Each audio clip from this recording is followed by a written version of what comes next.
মুরলির তারিখ মে 2024। ওম শান্তি। মধুবন থেকে বাপদাদা বলছেন, মিষ্টি বাচ্চারা, তোমরা এখন আল্লাহকে পেয়েছ, তাই সোজা পথে চলো, অর্থাৎ নিজেকে আত্মা মনে করো। দেহ মনে করাই হল উল্টো পথে যাওয়া।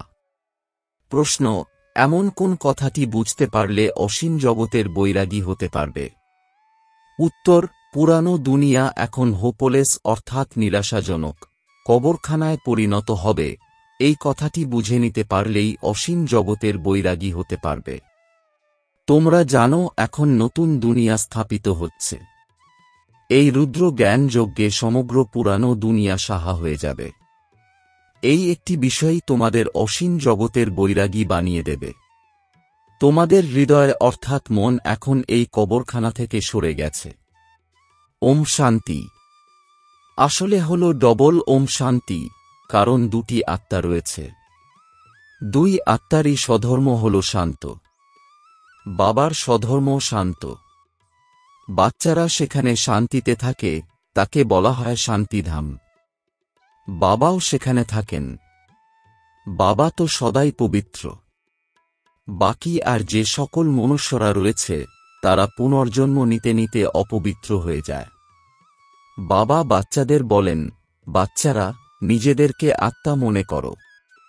আত্মা জানে, পরমপিতা পরমাত্মা জ্ঞানের সাগর, শান্তির সাগর, তাঁর অনেক মহিমাও রয়েছে, তাই না? তিনি সকলের পিতা আর সকলের সদ্গতিদাতাও। তাই সকলেরই বাবার উত্তরাধিকারের উপর অবশ্যই অধিকার রয়েছে। বাবার কাছ থেকে কি উত্তরাধিকার পাওয়া যায়? বাচ্চারা জানে যে বাবাই হলেন স্বর্গের রচয়িতা, তাই অবশ্যই তিনি স্বর্গের অবিনাশী উত্তরাধিকার দেবেন, আর অবশ্যই তা দেবেন এই নরকেই। নরকের উত্তরাধিকার দিয়েছে রাবণ।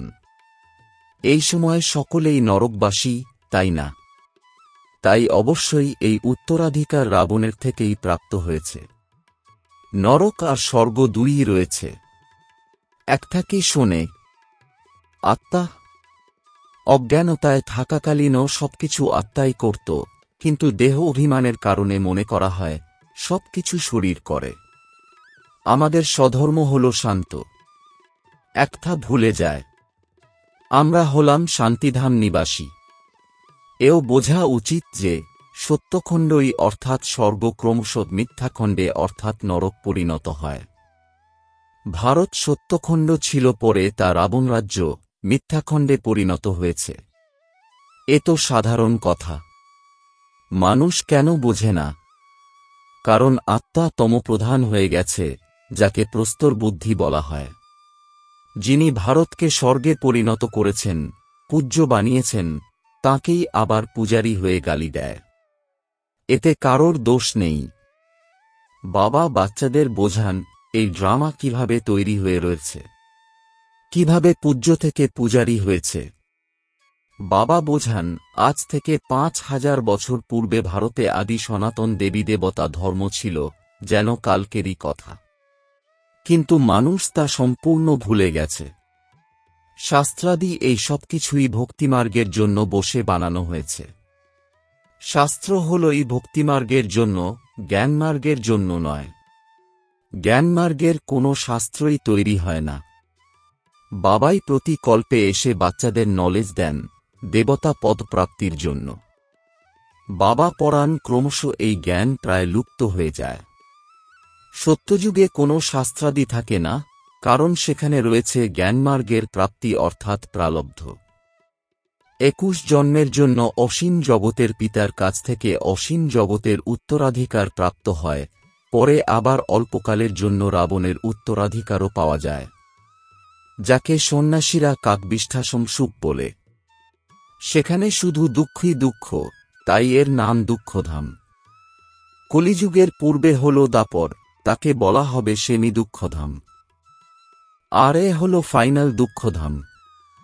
আত্মায় 84 জন্ম নেয় আর নিচে নামতে থাকে। বাবা সিঁড়িতে চড়িয়ে দেন, কারণ সৃষ্টিচক্রকে পুনরায় অবশ্যই আবর্তিত অর্থাৎ ঘুরতে হবে। নতুন দুনিয়া ছিল, দেবী দেবতাদের রাজ্য ছিল।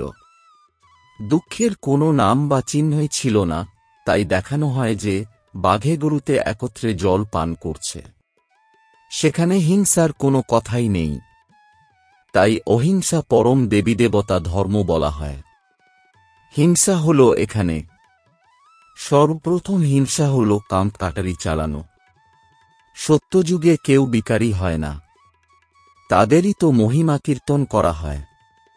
লক্ষ্মীনারায়ণের মহিমার গায়ন হয়, তাই না যে তুমি সম্পূর্ণ নির্বিকারী। এ হল কলিযুগ, আয়রন এজেড ওয়ার্ল্ড। একে তো গোল্ডেন এজ বলতে পারবে না। ড্রামাই এইভাবে বানানো রয়েছে। সত্যযুগ হল শিবালয়, সেখানে সকলেই পবিত্র, যাদের চিত্র রয়েছে। যিনি শিবালয় তৈরি করেন সেই শিব বাবারও চিত্র রয়েছে। ভক্তিমার্গে তো তাঁর অনেক নাম দিয়ে দেওয়া হয়েছে, বাস্তবে নাম হল একটি। বাবার তো নিজস্ব শরীর নেই। তিনি স্বয়ং বলেন, আমাকে নিজের পরিচয় দিতে বা রচনার আদিমধ্যন্তের জ্ঞান শোনাতে আসতেই হয়। আমাকে এসে তোমাদের সেবা করতে হয়। তোমরাই আমাকে ডাকো, হে পতিতপাবন এসো। সত্যযুগে ডাকো না। এই সময় সকলেই ডাকে, কারণ বিনাশ সামনে দাঁড়িয়ে রয়েছে। ভারতবাসীরা জানে এ হল সেই মহাভারতের লড়াই। পুনরায় আদি সনাতন দেবীদেবতা ধর্মের স্থাপনা হয়। বাবাও বলেন, আমি রাজার রাজা বানাতে আসি।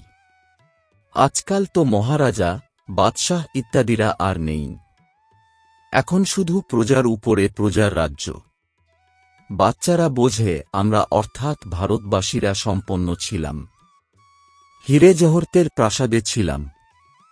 নতুন দুনিয়া ছিল, পুনরায় সেই নতুনই পুরানো হয়েছে। প্রত্যেকটি জিনিসই পুরনো তো হয়ই। যেমন ঘর নতুন বানানো হয়, কিন্তু শেষে আবার তার আয়ু কম হয়ে যায়। বলা হবে এ হল নতুন, এ হল আধা পুরানো, এ হল মাঝারি। প্রত্যেক জিনিসই শত, রজ, তম হয়। ভগবানুবাচ, তাই না? ভগবান হলেন ভগবান। ভগবান কাকে বলা হয় তাও জানে না। রাজারানী তো নেই। এখানে রয়েছে প্রেসিডেন্ট, প্রাইম মিনিস্টার আর তাদের অনেক মন্ত্রী। সত্যযুগে হয় যথা রাজারানী। পার্থক্য তো বাবা বলেছেন। সত্যযুগের যারা মালিক তাদের মন্ত্রী, পরামর্শদাতা থাকে না, প্রয়োজন নেই। এই সময় শিব বাবার কাছ থেকে শক্তি প্রাপ্ত করে তারা সেই পদ প্রাপ্ত করে। এই সময় বাবার কাছ থেকে অনেক উচ্চ পরামর্শ পাওয়া যায়, যার ফলে উচ্চ পদপ্রাপ্তি ঘটে। তারপর আর কারো কাছ থেকে পরামর্শ নেবে না। ওখানে পরামর্শদাতা থাকে না। পরামর্শদাতা তখন হয় যখন বামমার্গে চলে যায়, বুদ্ধিভ্রষ্ট হয়ে যায়। মূল বিষয় হল বিকারের। দেহ অভিমানের কারণেই বিকারের জন্ম হয়। তার মধ্যে কামবিকার হল নম্বর 1। বাবা বলেন এই কামবিকার হল মহাশত্রু, এর উপরেই বিজয় প্রাপ্ত করতে হবে। বাবা অনেকবার বুঝিয়েছেন, নিজেকে আত্মা নিশ্চয় কর। ভালো বা খারাপ সংস্কার আত্মাতেই থাকে। এখানেই কর্মভোগ করতে হয়, সত্যযুগে নয়। ওটা হল সুখধাম। বাচ্চারা, বাবা এসে তোমাদের সুখধাম, শান্তিধাম নিবাসী বানান। বাবা ডাইরেক্ট আত্মাদের সাথে কথা বলেন। সকলকে বলেন, বুদ্ধির দ্বারা নিজেকে আত্মা নিশ্চয় করে বসো, দেহ অভিমান ছাড়ো। এই দেহ বিনাশী, তুমি অবিনাশী আত্মা। এই জ্ঞান আর কারোর মধ্যে নেই। জ্ঞানকে না জানার কারণে ভক্তিকেই জ্ঞান বলে মনে করেছে। বাচ্চারা, তোমরা এখন বোঝো, ভক্তি হল আলাদা, জ্ঞানের দ্বারা তো সদ্গতি হয়। ভক্তির সুখ হল অল্পকালের জন্য, কারণ পাপাত্মা হয়ে যায়, বিকারে চলে যায়। তোমরা আধাকল্পের জন্য অসীম জগতের উত্তরাধিকার পেয়েছিলে, এখন তা পূর্ণ হয়ে গেছে। এখন বাবা পুনরায় উত্তরাধিকার দিতে এসেছেন, যাতে পবিত্রতা, সুখ, শান্তি সবকিছু পাওয়া যায়। বাচ্চারা, তোমরা জানো এই দুনিয়াকে তো কবরখানায় পরিণত হতেই হবে। এখন এই কবরখানা থেকে মনকে সরিয়ে এনে নতুন দুনিয়া, স্বর্গের প্রতি আকর্ষণকে নিয়ে যাও। যেমন লৌকিক পিতা যখন নতুন গৃহ নির্মাণ করে তখন বাচ্চাদের বুদ্ধিযোগ পুরানো গৃহের প্রতি না থেকে নতুন গৃহের দিকেই থাকে। অফিসে বসে থাকবে তথাপি বুদ্ধি নতুন গৃহের দিকেই থাকে। এটা হল পার্থিব জগতের কথা। অসীম জগতের পিতা তো নতুন দুনিয়া, স্বর্গ রচনা করছেন। বলেন যে এখন পুরনো দুনিয়ার থেকে সম্বন্ধ বিচ্ছিন্ন করে এক বাবা অর্থাৎ আমার সঙ্গে সম্বন্ধ স্থাপন করো। তোমাদের জন্যই নতুন দুনিয়া, স্বর্গ স্থাপন করতে এসেছি। এখন সমগ্র পুরনো দুনিয়া এই রুদ্র জ্ঞান যজ্ঞে সাহা হয়ে যাবে। এই সৃষ্টিরূপী বৃক্ষ সম্পূর্ণ তমপ্রধান জরাজীর্ণ হয়ে গেছে। এখন আবার নতুন তৈরি হচ্ছে। তাই বাবা বোঝান যে এসব হল নতুন দুনিয়ার কথা। যেমন মানুষ রোগগ্রস্ত হলে নিরাশ হয়ে পড়ে, তাই না?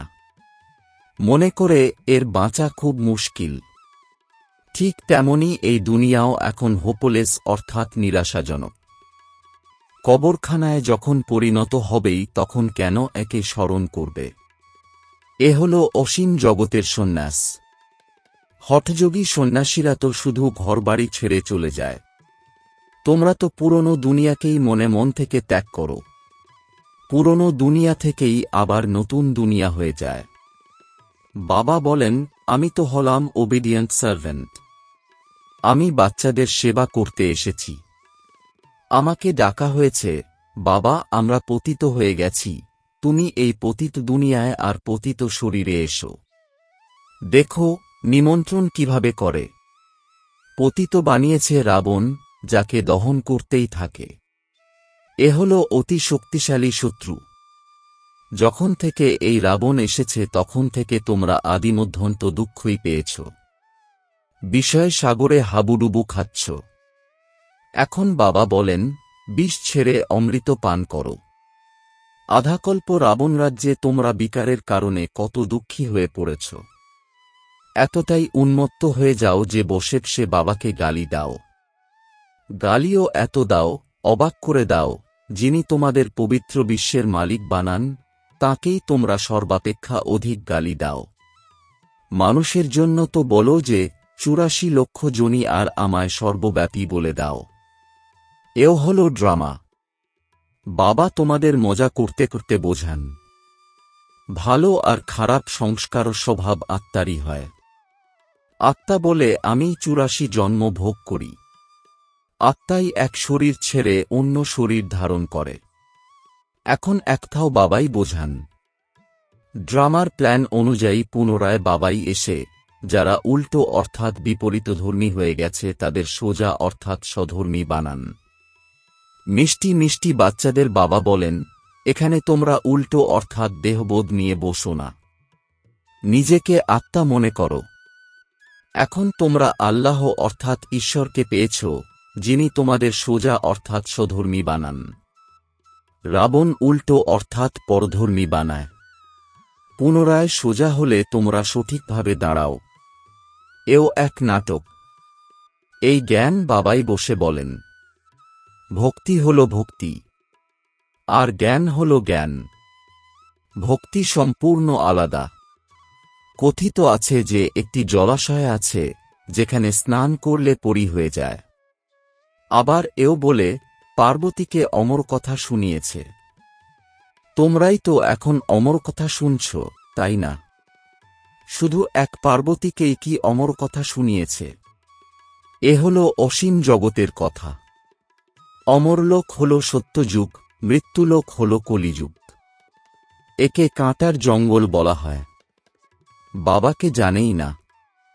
তারা বলেও যে পরমপিতা পরমাত্মা, হে ভগবান, কিন্তু জানে না। তোমরাও জানতে না। বাবা এসে তোমাদের সঠিক দিশায় চালিত করেন। ভগবানকে আল্লাহ বলা হয়। আল্লাহ পড়িয়ে আবার পদও তো দেবেন, তাই না? কিন্তু ভগবান তো একজনই। এনাদের অর্থাৎ লক্ষ্মীনারায়ণকে ভগবান ভগবতী বলা যাবে না। এনারা তো পুনর্জন্মে আসেন, তাই না? আমি এদের পড়িয়ে দৈবিগুণ সম্পন্ন বানিয়েছি। তোমরা সবাই হলে ভাই ভাই, বাবার অবিনাশী উত্তরাধিকারের অধিকারী। মানুষ তো ঘোর অন্ধকারে রয়েছে। আসুরি সম্প্রদায়ের, তাই না? তারা বলে কলিযুগ এখন হামাগুড়ি দিচ্ছে, মনে করে এখনো অনেক বছর বাকি রয়েছে। কত অজ্ঞানতার অন্ধকারের নিদ্রায় আচ্ছন্ন হয়ে রয়েছে। এও এক প্রকারের খেলা। আলোয় কখনো দুঃখ থাকে না, রাতের অন্ধকারে দুঃখ থাকে। একথাও তোমরাই বোঝ আর বোঝাতে পারো। সর্বপ্রথমে প্রতিটি মানুষকে বাবার পরিচয় দিতে হবে। দুজন বাবা তো সকলেরই হয়। লৌকিক পিতা পার্থিব জগতের সুখ দেয়, অসীম জগতের পিতা অসীম জগতের সুখ দেন। শিবরাত্রি যখন পালন করা হয় তখন অবশ্যই বাবা আসেন স্বর্গের স্থাপনা করতে। যে স্বর্গ পাস্ট হয়ে গেছে পুনরায় তার স্থাপনা করছেন। এখন এ হল তমপ্রধান দুনিয়া, নরক। ড্রামা প্ল্যান অনুসারে যখন সঠিক সময় আসে তখন পুনরায় আমি এসে নিজ পার্ট প্লে করি। আমি নিরাকার। আমার তো বলার জন্য মুখ অবশ্যই চাই। ষাঁড়ের মুখকে কি ব্যবহার করা যাবে না যাবে না? আমি এনার অর্থাৎ ব্রহ্মার মুখ ব্যবহার করি, যিনি তাঁর অনেক জন্মেরও অন্তিম জন্মে বানপ্রস্থ অবস্থায় রয়েছেন। আমি এনার মধ্যে প্রবেশ করি। ইনি নিজের জন্মকে জানেন না। আচ্ছা, মিষ্টি মিষ্টি প্রশিক্ষার্থী বাচ্চাদের মাতাপিতা বাপদাদার স্মরণসহ স্নেহসুমন আর সুপ্রভাত। আত্মিক পিতার আত্মিক বাচ্চাদেরকে জানাচ্ছি নমস্কার। ধারণার জন্যে মুখ্য সার। ১. যেমন বাবা ডাইরেক্ট বাচ্চাদের সঙ্গে কথা বলেন, তেমনভাবেই নিজেকে আত্মা নিশ্চয় করতে হবে। এই কবরখানা থেকে আকর্ষণ সরিয়ে ফেলতে হবে। এমন সংস্কার ধারণ করতে হবে যেন কখনো কর্ম ভোগ করতে না হয়। ২. বাবা যেমন ড্রামার উপরে সম্পূর্ণ অটল থাকার জন্য কাউকে দোষ দেন না, তাকে যারা গালি দেয় সেই অপকারীর প্রতিও উপকার করেন, ঠিক তেমনি বাবার সমান হতে হবে। এই ড্রামায় কারও কোনো দোষ নেই, এই ড্রামা অ্যাকুরেট তৈরি হয়ে রয়েছে। বরদান, প্রতিটি কদমে বরদাতার থেকে বরদান প্রাপ্ত করে পরিশ্রম করা থেকে মুক্ত থাকা অধিকারী আত্মা ভব। এর বিস্তার, যারা হল এই বরদাতার বাচ্চা, তাদের প্রতিটি কদমে বরদাতার থেকে বরদান স্বতই প্রাপ্ত হয়। বরদানই হল তাঁর পালনা। বরদানের পালনার দ্বারাই পালন করেন। বিনা পরিশ্রমে এত শ্রেষ্ঠ প্রাপ্তি হওয়া একেই বরদান বলা হয়। তো তোমরা জন্মজন্মের প্রাপ্তির অধিকারী হয়ে গেলে। প্রতিটি কদমে বরদাতার থেকে বরদান প্রাপ্ত হচ্ছে আর সদাই প্রাপ্ত হতে থাকবে। অধিকারী আত্মার জন্য দৃষ্টির দ্বারা, বাণীর দ্বারা, সম্বন্ধের দ্বারা বরদানই বরদান রয়েছে। স্লোগান, সময়ের তীব্র গতি অনুসারে পুরুষার্থের গতিও তীব্র করো। ওম শান্তি।